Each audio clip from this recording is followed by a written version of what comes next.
بصوا يا جماعة، والله العظيم إن النظام المصري شغله الشاغل هو المواطن المصري. والله ما بينام بسبب إن هو انشغاله بالمواطن المصري. يعني بيفكر ليل نهار في المواطن المصري، ولكن هو بيفكر بالمواطن المصري عشان يطلع ميتين اللي جابه ويقلبه لآخر قطرة في حياته. بغض النظر بقى، يطور زراعة، يطور صناعة، يطور تصدير، يطور علاج، يطور تعليم، يطور زراعة، يطور بنية تحتية للدولة. واخد بالك؟ عشان ترجع مصر دولة، بدل ما بقينا مرمطة ومسخرة دول زي دول الخليج مع احترامي لهم يعني.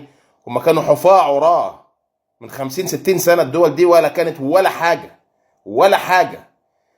فنرجع لموضوعنا. ازاي بقى النظام المصري بيفكر في زي الشعب المصري؟ مثلا من 4 شهور كده طلع لك قانون: يا جماعه هنطلع شهادات استثماريه، لو عايز تحط مليار دولار ما عادش يسالك عن مصدرهم.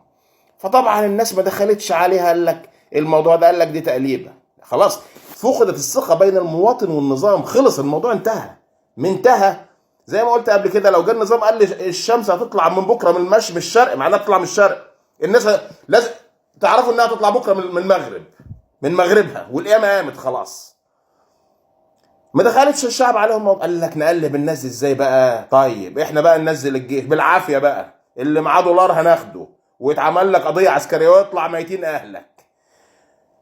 يعني حتى مباحث الاموال العامه اللي هي المفروض تكون مسؤوله عن انها الناس اللي بتسرق موارد الدوله واقوات الشعب، واللي سفهت الشعب وجوعت الشعب وفشخت الشعب، تنزل يعني ينزل يلم 2 دولار و3 دولار. والله العظيم بيحصل في الاماكن السياحيه كده.